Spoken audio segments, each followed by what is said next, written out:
Aloha, everyone! It's Wednesday, and that means it's news day. As you know, we love to bring you all the best tea from across the AI world.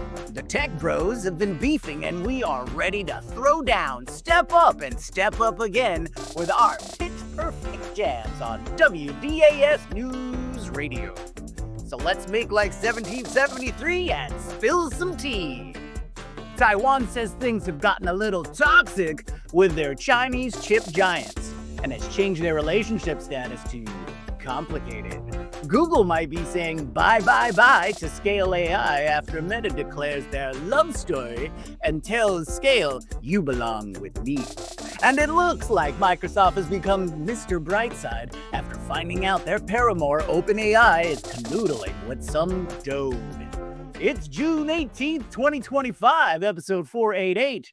And today we have Beth and Andy, and I am Junie, and this is the Daily AI Show.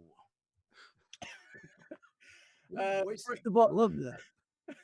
First of all, thank you everyone for joining the live stream, and to all of you who are watching a little later. If you haven't already, click the bell, like, subscribe, and join the discussion at thedailyAIshow.com.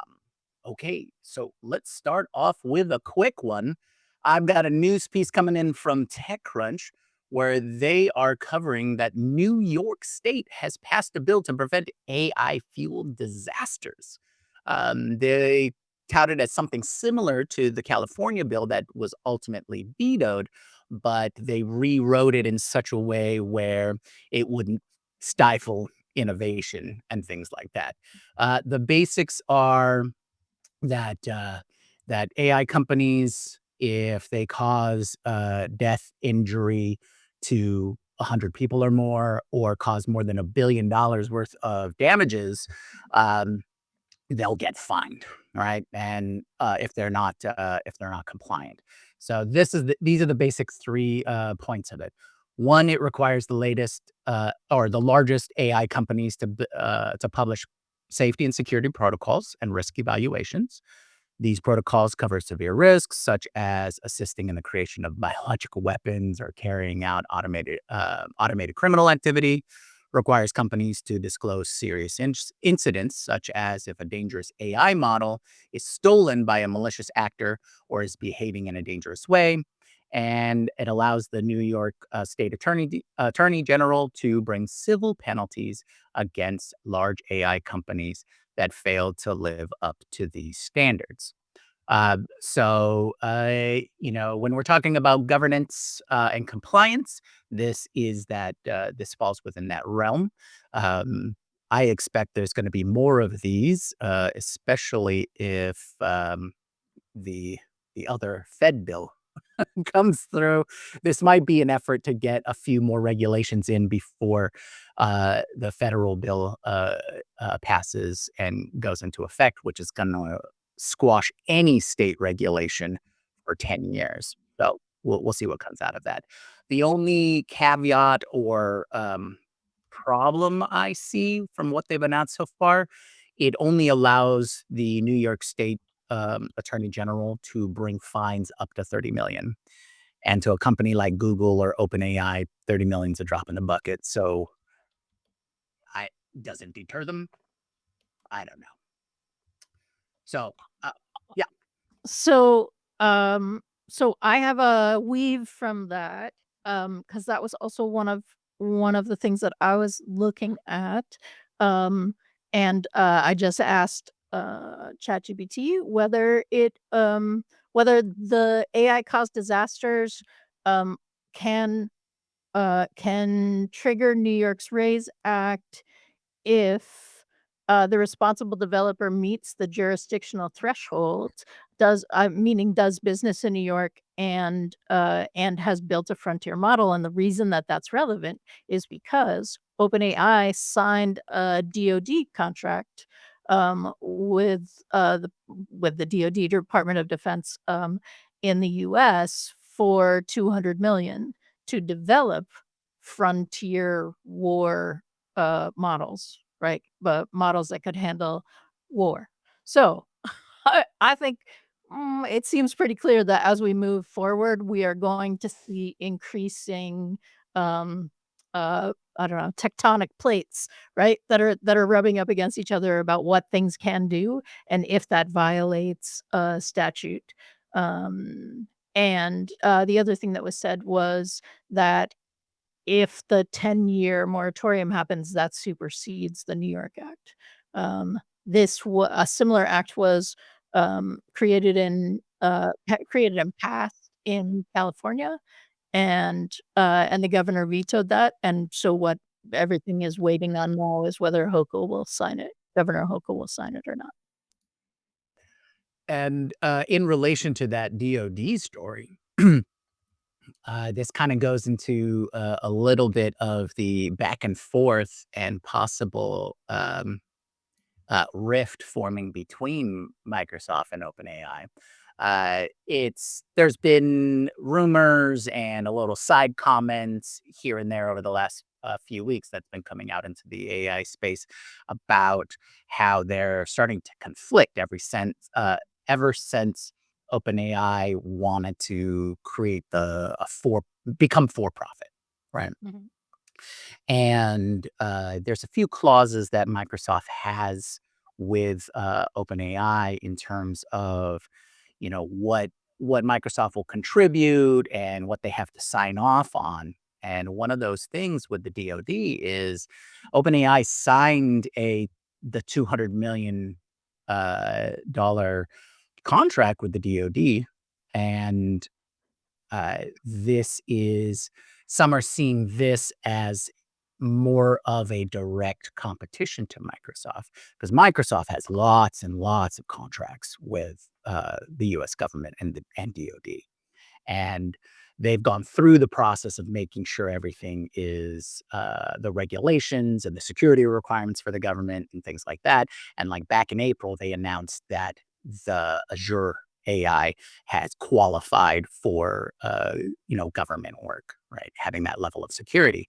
Now, this might seem like the government is just bypassing the middleman, so to speak, and just going to the source, because all of Microsoft's AI, originally, they are able to take the tech from OpenAI and, put it into their own products. So this could be like working around them, or interpreted as that. And this is on top of, like, the Wall Street Journal says they have some anonymous sources that say executives at OpenAI are considering publicly accusing Microsoft of, like, anti-competitive behavior, um, and they're still mulling that over. One of the things that might be holding them back is the windsurf, purchase, because they may need to clarify that the technology they get from windsurf doesn't pass on to Microsoft. So I guess the lawyers are kind of working that out and the executives are working that out. And this is all conjecture and supposition at this point. It's just here's a little bit of this, here's a little bit of that. Could these be connected? So I would qualify this under the category of red string theory.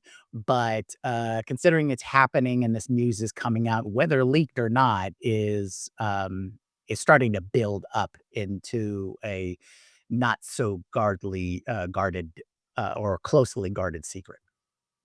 Right, because we've been saying that they right, like, "Ooh, there's trouble in the bromance. Ooh, Right. there's more trouble in the bromance," right? Like, we keep doing that. Yeah. Yeah. Andy, what do you got for us before I go into more of my red string theories? Well, we try to keep upbeat and uplifting on the Daily AI Show, but I've got some bad news for you if you've been using AI for writing. So the thing that caught my attention really was really quite viscerally is a new study from MIT published on the 10th of June, just 6 days ago, in Archive. And the title of it is Your Brain on ChatGPT: Accumulation of Cognitive Debt When Using AI for Essay Writing Tasks. So here's the story. So it's an MIT study. um, 3 groups, one using LLMs to generate their essays, one using a search engine to support their writing of the essay, and a third group using only their brain, right? No tools at all. There were 54 participants, 4 sessions, and they basically moved from one group to another. So like if you started out in the LLM group, you would do 3 sessions, and then you would go into, no tool at all. Now you've got to write, and they actually put on fMRI to see what's happening cognitively in the brain.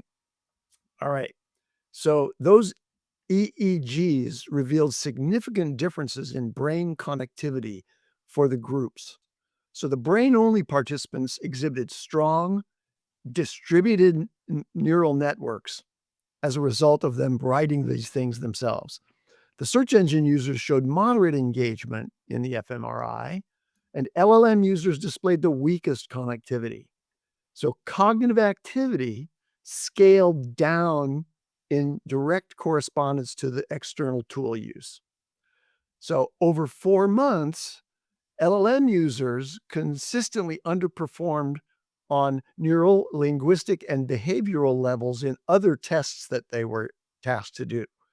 And these results raise concerns about long-term educational implications of LLM reliance and underscore the need for deeper inquiry into AI's role in learning.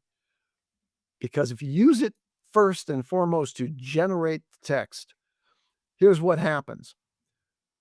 First of all, people who were doing that had no idea that their thinking was being affected, that their brain was being affected by the process.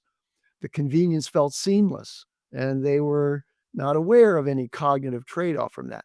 But we've had discussions on this show about, oh, hey, it's all about the struggle. In terms of neural development in your own brain, you really have to work at something in order to get the growth of neurons. That's what triggers them. If you're just, doing nothing, and maybe, if I was superficially reviewing something that somebody else did, that's not a struggle. So you're not aware of it.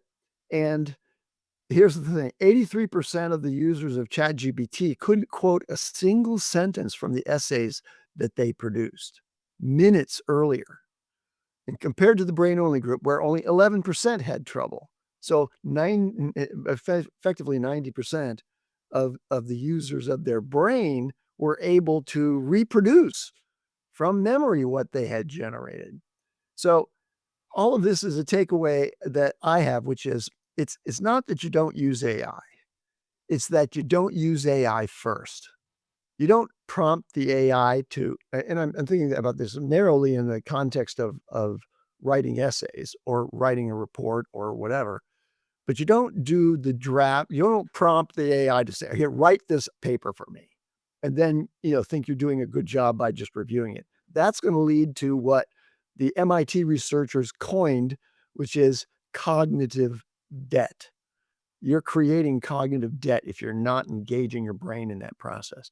So you can get away with this, though. You can write something yourself and then edit it with AI, like ask AI to review it, turn it around on them. And there you're going to be building your brain, not losing it. Did the study mention about what exactly the LLM use was? Did they give them a specific, this is how you have to use the LLM to get your results? Or was it I just just know any of the details. I haven't read the full paper. I basically used AI. Sure. No, I just wanted to know if you knew off the top of your head. I think that's one of the things that I would want to dive deeper into is, well, how are they using the LLM, right? Just making bold statements that say, oh, if you use the LLM, your brain don't work no more. That, that's a bit of Well, a if you use the LLM to produce the text, right. even the initial draft of the text, Mhm. unless you're doing a really deep, like editor level examination of every sentence in it, and you're modifying them in the process, I think you're going to accumulate cognitive debt. And that cognitive debt isn't just specific to the article that you wrote or that AI wrote for you. That cognitive debt applies because there you're losing the generative benefits of using your brain. Right. The dendrites aren't connecting and all Right. those kinds of things. So Gotcha. I find that really fascinating, and I have a weave, but, I'm curious whether the same holds true if you're using the AI to interview you about your idea for the essay, right? So if part of what the AI is being used for is to elicit the brain connections that you are making and helping you make more, right? As it's like, if you ask it to ask you provocative questions about it, right? "Have you considered this?" Yeah. Those kinds of things. I think that's very different from the LLM only group, which is generating a report with an LLM, Right, barely reviewing it, right? right. Because they couldn't remember a single sentence from the generated text. Right. Well, yeah, they didn't have any input, right? Um, it does make me think that some sort of this kind of, instruction for custom instructions would be good. Just like always output in a way where I will gain no cognitive debt, you know?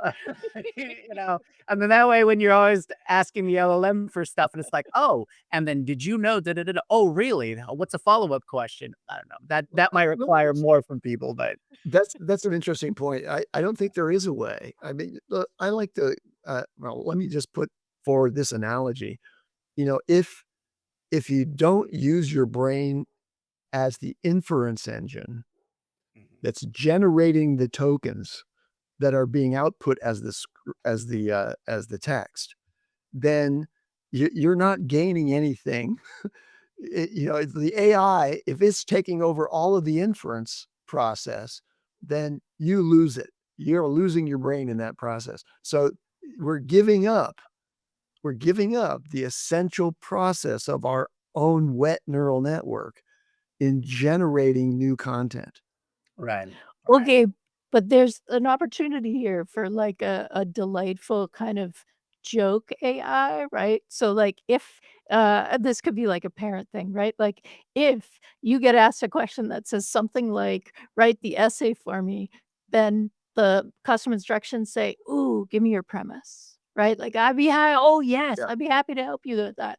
Give me your premise." So then you give the premise, it's like, "Ooh, right. I can see several places to start as our first thing. Yeah. Where are you?" Right? Like, so you're literally Yeah. the AI is, like, making you do it.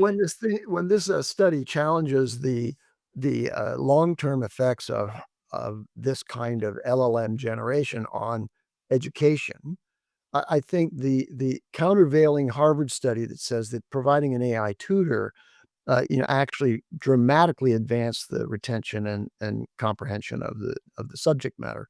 I think that model, the Harvard model, is more about dynamic conversational engagement with a tutor, right? Mhm. Now that is causing your brain to fire, whereas prompting and then taking a text generation is not.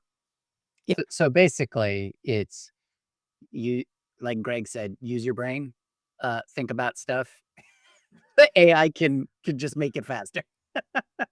All right, Beth, you said you had to weave off of the last story here. I do. Also out of MIT is SEAL, Self-Adapting Language Models, new AI framework that enables large language models to auto-generate their own fine-tuning data and training instructions. So, yes, I think we're just do we have a Prometheus scale now on this? Is this like what Prometheus level? I don't know. Um, because Prometheus referencing Max Tegmark's story. Um, the self edits uses a reinforcement training loop, and they then trigger persistent weight updates. Um, Currently, it's via supervised fine tuning, enabling the model to adapt over time. And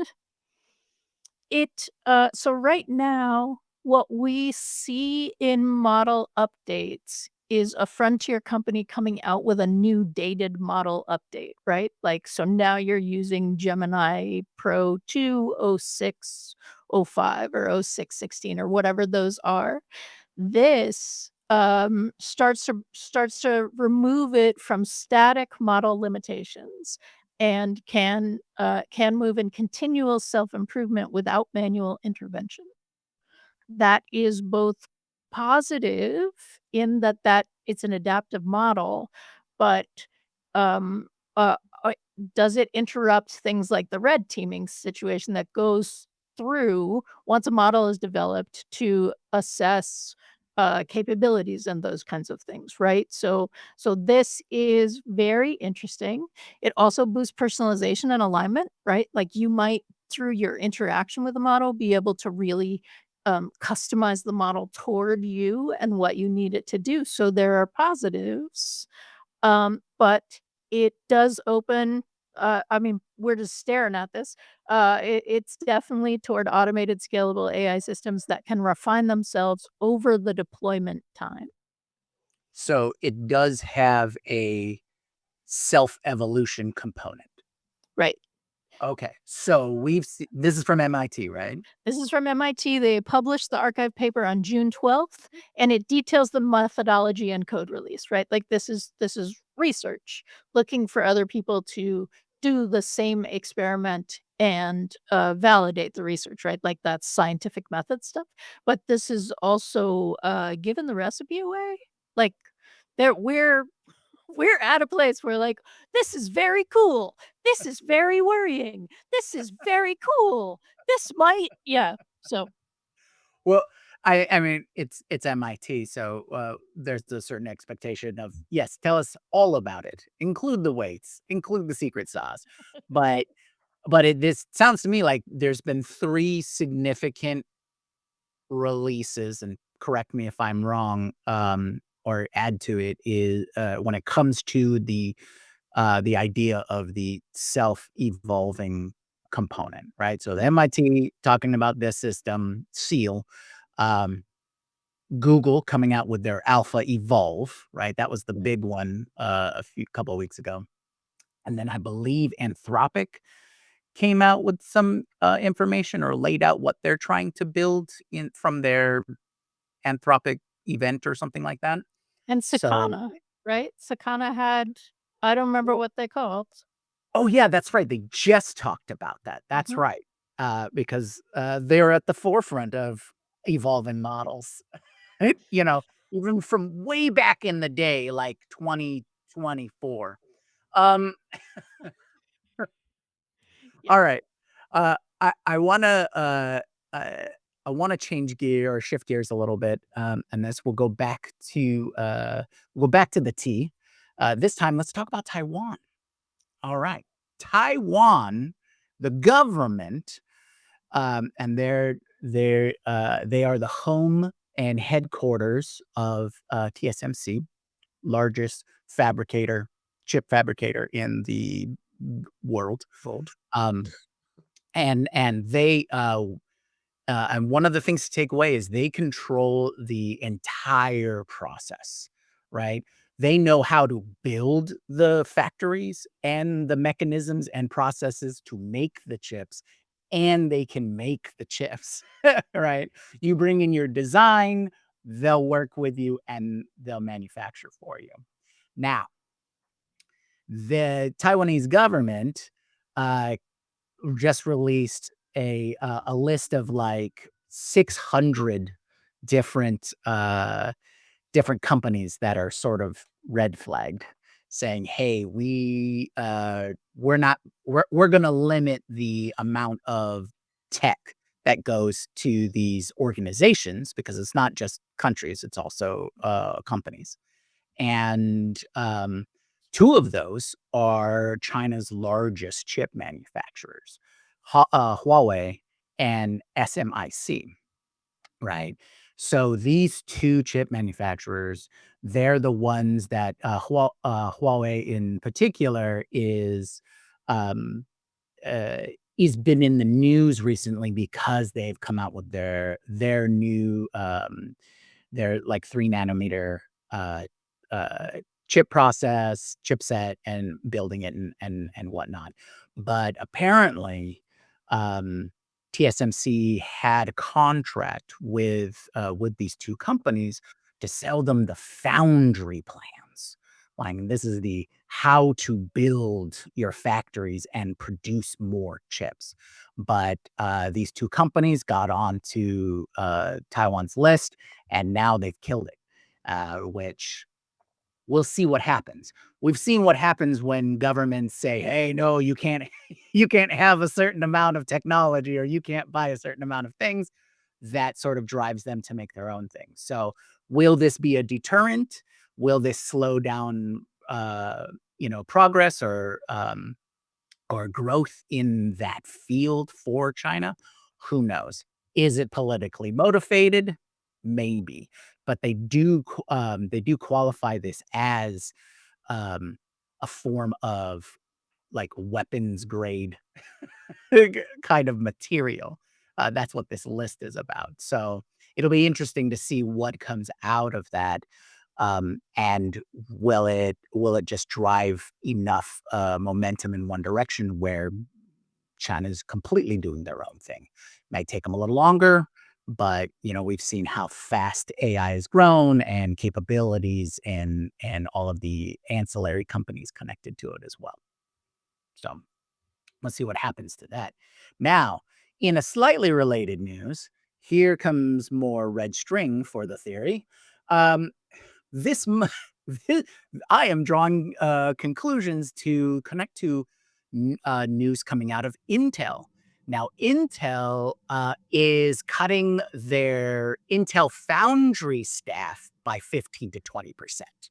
And that founder is actually in Oregon. And I know we've talked about it, weeks ago, but Intel's foundry is one of like the three that actually make stuff, right? TSMC is the biggest one. Intel was the far second or third, and I believe Samsung is up there as well. Um, for global markets. And so, with the new CEO that's come in over the last couple of months, he came in with guns blazing. He said, "Oh yeah, we got to cut the fat. We are reorganizing." eh, you know, and back in April, they already cut like 15% of their staff in general. So here's another cut, but specifically to the foundry folks. So we'll see what this makes me think is it's making the company, while potentially making the company more solvent and more streamlined, right? It also could make the company easier to offload. And with TSMC already building a huge infrastructure in Arizona, uh, I could see a plan to potentially purchase and take over Intel, or at least reorganize Intel into a more aligned uh, manufacturing foundry as well. But again, red string theory. Okay, I can weave off of chips. Um, there's a company we paid a lot of attention to early on that we haven't heard from until today, and that's Groq, not XAI's Groq, large language model, but Groq, the developer and deliverer of the LPU architecture, language processing unit, designed specifically for AI inference rather than general purpose applications like the GPUs that most competitors rely on. So that specialized hardware is the fastest inference engine out there right now. And it's able to handle memory intensive operations like large context windows more efficiently. So Groq and Alibaba Cloud are the only providers supporting Qwen 3 32 billion full 131,000 context windows. So that's a large context window for the open source models that run on this kind of hardware. Hugging Face has now become the de facto platform for all open source AI development, and it hosts hundreds of thousands of models and serves millions of developers monthly. And now Groq is an official inference provider on Hugging Face. So this gives this very fast inference, like 500 plus tokens per second. Uh, this gives access to this vast developer ecosystem within the Hugging Face playground or API. And this just gets automatically billed to your Hugging Face usage account. So that integration supports a wide range of the open source models like Meta's Llama series, Google's Gemma, and the newly added Qwen 332B with this large context window. And Groq can process that at blazing speeds. So that's a major advance in the open source world. And importantly, for Groq, that company that decided to focus their chip design expressly on LLM inference. That's excellent, and I'm glad they're having that relationship with Hugging Face. That'll be a huge access to resources that aren't, necessarily being gobbled up by all of the big foundational AI. Um, so to jump off of chips a little bit, still got a little more tea to spill. All of the foundational AI companies out here are talking smack, really. Um, Last week we talked about Meta. Meta's trying to get its fingers into everything and grab a whole bunch of the pie and make a run for it, right? And um, and the latest thing they did last week was purchase a 49% stake in Scale AI, right? So this week, Google says, oh, nah, we don't want any part of that. There's a little too many people in this relationship here. So they're taking a step back and potentially Microsoft taking a step back because Meta has eaten up so much of the scale AI company. Now, is that going to hurt them? Probably not. This move actually might just help Meta even further because it's like, oh, nobody else wants the data. Okay, cool. I guess all of this data is ours. And, everything's been using Scale AI. They've shot up in the startup world because they provide all of that training data. So we'll see how that works out. Now, another thing is Meta's apparently trying to headhunt and snag talent from OpenAI, right? Offering packages up to $100 million to get some of these key people from OpenAI and things like that. Which what all that says to me is that the really good talent is the pool is still shallow, and it'll be a few years before all the new grads or the engineers start shifting to upskilling in AI and things like that. But Meta's really just throwing money all over the place so that it can try and beef up its AI group, right? It's already got the CEO of Scale AI moving to that group. They've got a few people in there already.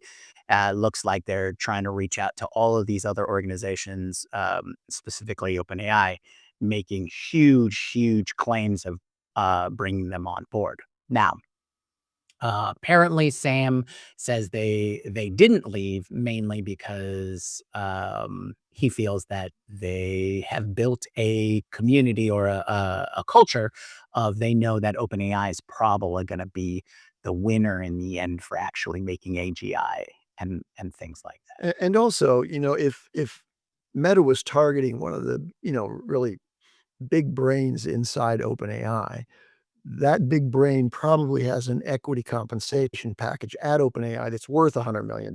So if they want to get that person, they're going to have to put a compensation package at that scale in front of them. For sure. Yeah, it's these are These are the numbers that we're kind of working with. And it is kind of interesting to watch it from the outside. This is it's it's almost like I've made the analogy that the CEOs and the faces of these very large companies now, um, are sort of becoming celebrities, and moving around talent and making plays for talent sounds like, uh, sports agencies to me. So, there's a clear correlation you can compare these two about. It's like, hey, is top talent now going to have agents and managers to move them from one to another? When you're dealing with $100 million, that kind of thing, you might want to have some sort of representation. So we'll see what happens. I'm sure they've all built their own AI agents to handle those kinds of negotiations. Hey, and Carl's joined us. So, you were gonna say something, Beth. Sorry. Well, I will weave off a comment in chat. So somebody's asking Jude about his digital twin, and in digital twin news this week, um, Baidu Lu Yonghao, a top Chinese live stream host, debuted not one but two digital avatars. I believe he's shown his digital twin before, but this time there were two digital avatars on Baidu's live stream commerce platform powered by Ernie LLM. This is like Chinese version of QVC, maybe if you think about that. There was a 6-hour event. The avatars had conversations between each other. They read things off the screen and reacted, synchronized gestures, product pitches. It lasted 6 plus hours, and it generated the equivalent of $7.7 million in US dollars. 13 million viewers tuned in. This stat is interesting. AI generated approximately 97,000 characters of product descriptions and triggered 8,300 plus avatar animations I assume, during that process. And it's a new milestone, it's new level achieved. And it's powered by Ernie LLM, which is a story we've talked about in the past. And all of that is part of Baidu's network. And just like, um, do we need more live stream? Do we need more shopping? But at the same time, of course, this is one of those places where there is enough money in that to be able to do the development, and then we are likely to see real world expansion, right? Education, customer service, medical e-commerce. Um, post shows, right? And so I will reiterate our promise that if we are digital avatars, we will tell you. And we are like the first to just have a pure AI, not representative of any one of us, digital avatar. Yeah, I think the kind of live like- commerce business in China might be culturally unique. I don't know that there's live commerce in any other country at the same scale as is happening in China. It's $950 billion annually. And they have 100,000 digital hosts live in China. Well, Wow. there's a very large market in China, remember? And apparently many people aren't using their, desktops. Maybe they don't have them or their phones. And instead they find it entertaining and, Yes. potentially remunerative to watch these shows and buy some of the products that way. And that the use of the digital avatars reduces costs by 80% for the things and increases transactions by 62% compared to live human hosts for those live commerce sessions. Right, and this may be one of those places where reaction time, right? Like, you don't need to be better at humans anything in any way. You can even be worse than humans in some ways if you are able to, boom, I understand what this comment said and I have an instant response, right? That reaction time may be almost all you need. Well, what we're starting to see here in the States is the rise of the TikTok shop, right? Mm. That is consistently growing, and that seems to be a good source for creators to generate compensation or generate revenue and things like that. And I see that more and more now. Um, it'll be interesting to see how that gets implemented with the avatars, because if it is an entertainment factor, and we've seen this crossover before, particularly in news, right? News is usually very cut and dry, but if you have a very animated host and who likes to crack jokes, this is why the daily AI show is your source for news, all about AI. And then there's those other daily shows that are funny that people get news from, but so we've seen this crossover.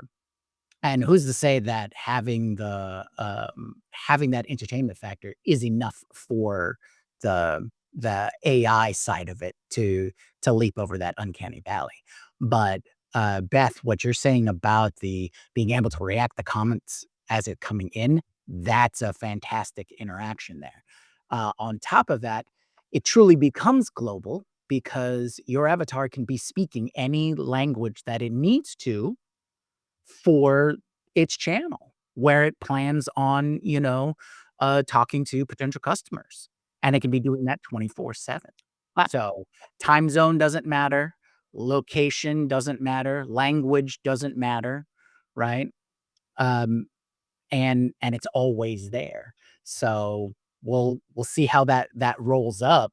I would find it interesting if people start watching the selling avatars just for entertainment, or becomes more and more of their entertainment channel because it's live, right? It's live, it's 24/7 streaming, they never get tired.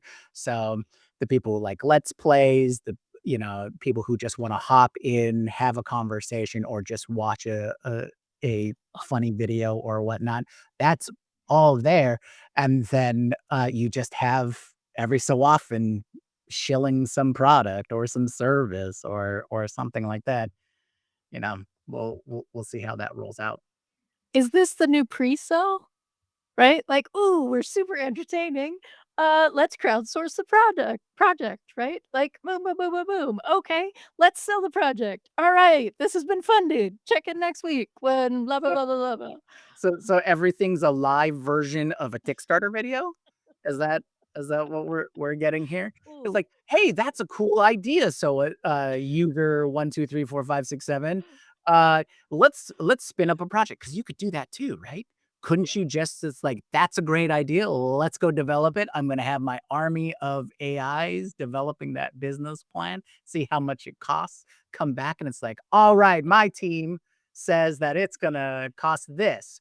So if you think it's a great idea, start funding the project. If it hits this milestone, then we can get it started." I don't know. This might be like, what are you gonna call it? Micro startup, you know, stuff going on. Coming to a daily AI show network near you sometime soon. Right, exactly. All All right. right, I wanna hear what Carl had as his You topic. wanna yeah, definitely. Carl, thank you for joining us. What do you got on the news side? Are you here just to listen to us?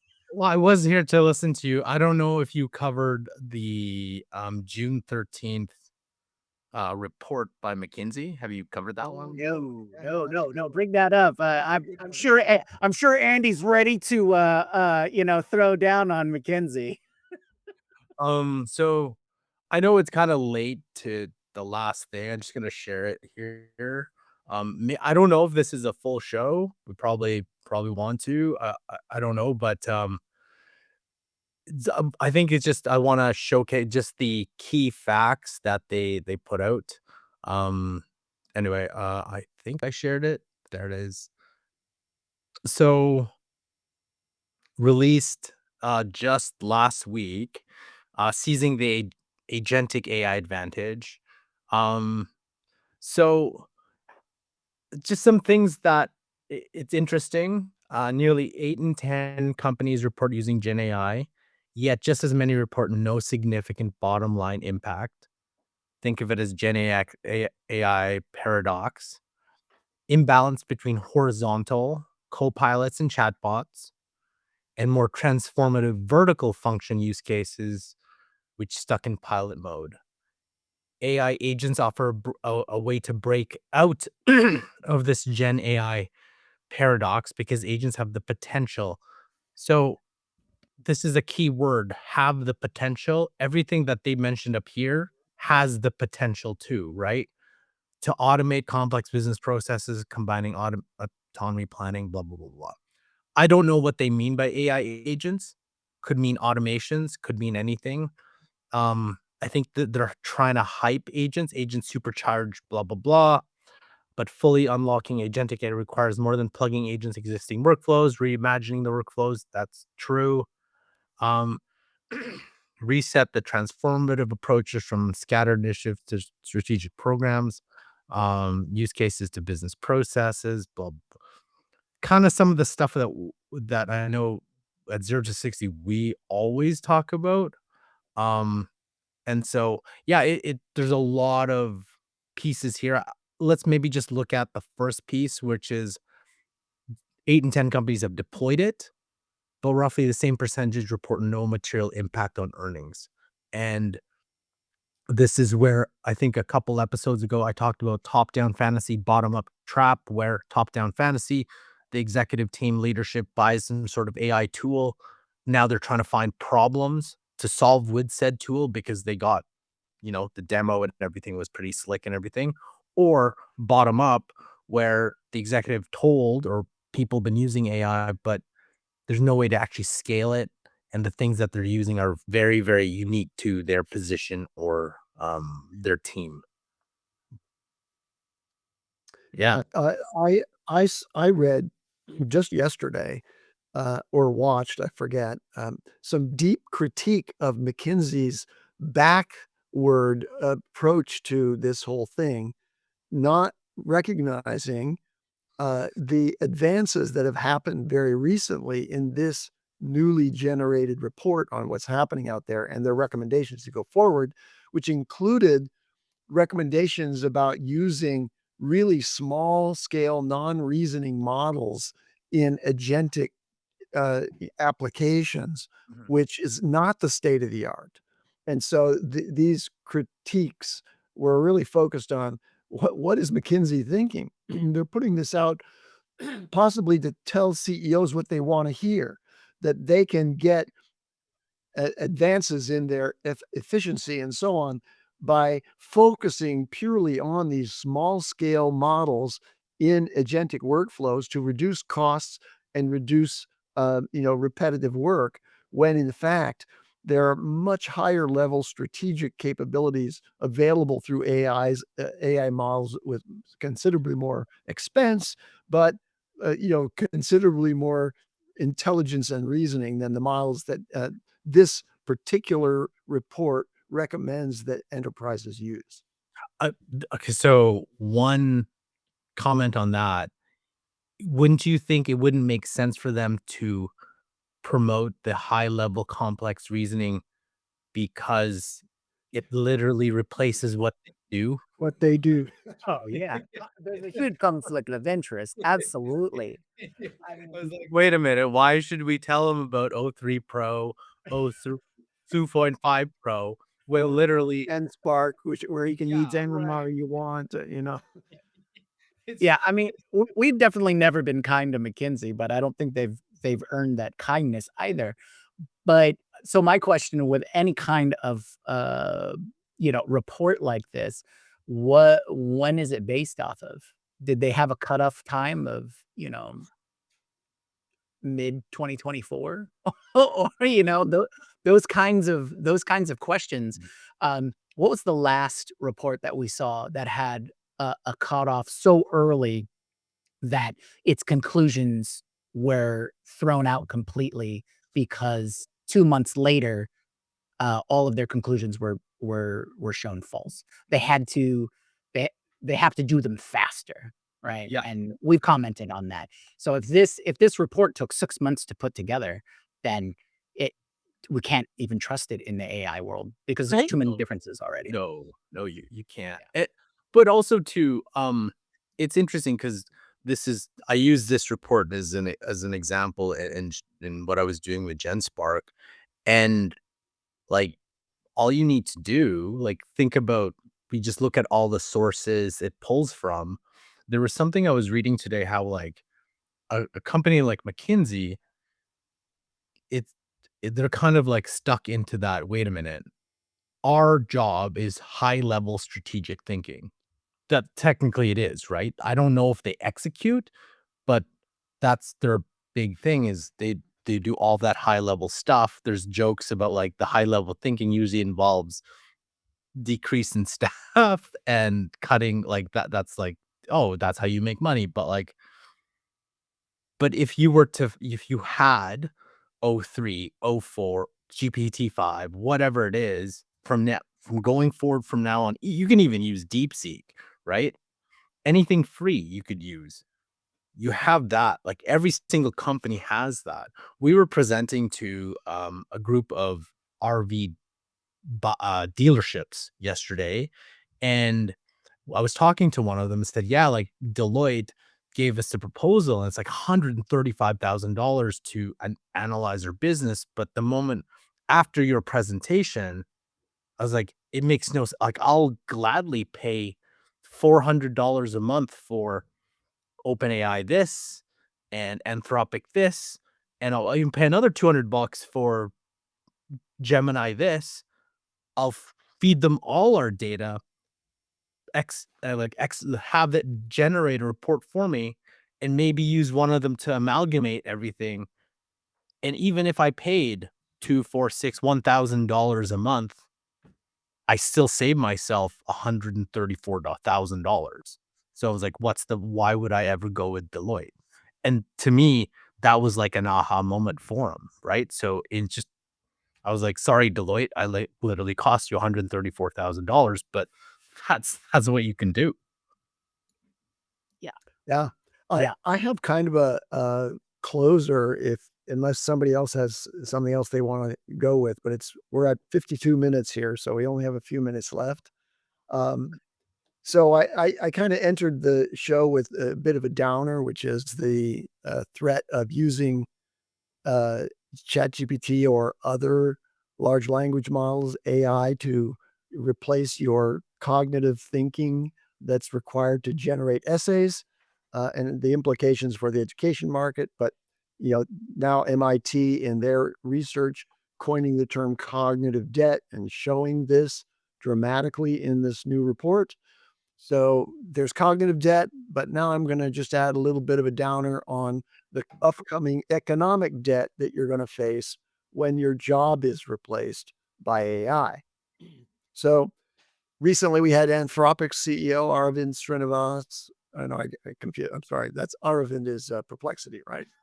Yeah. Wait, who's Anthropic CEO? Dario Amade. Oh, thank you. Yeah, Dario. Sorry, too many names. So Anthropic's Dario predicts that there will be massive AI job losses, right? He's a downer too. Now, Amazon CEO Andy Jassy issued a memo to employees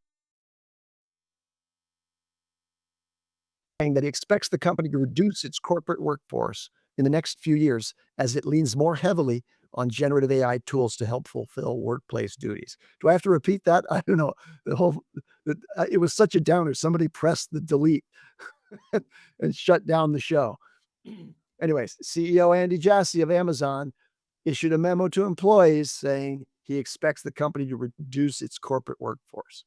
So Amazon will need fewer people to do the jobs that they need done, and more people will have to do other types of jobs. And so if you were hoping that you were going to become a live commerce host, sorry, digital avatars. You've learned today on this show that digital avatars will outperform you, and that's not going to help you. So this pivot by Amazon is receiving negative feedback from some white collar employees at the company, which is fully understandable. But we have big disruption coming here with the advent of AI, and so be prepared. Be prepared by learning as much as you can about how to employ AI yourself personally in your own productivity and in the work product that you produce for any of your clients or for your own company. I don't hear you. Can anybody Oh, hear it? no. Julie? No. No, I don't hear Julie. Can anybody? Yeah, I can hear Andy, but I don't think Andy can hear us. So Junmi is having the Carl moment. And so I think stay tuned to Friday because perhaps we will hear some AI in science stories in our AI for Good show. Tomorrow we're talking about bias and AI. And I think that does it. Because I think only Jimmy has stories left, but he has no audio. So thank you so much. Jimmy, I want you to mouth aloha really, really like loud with your mouth so we know. Awesome. Thanks, everybody. See you tomorrow. Wah, wah.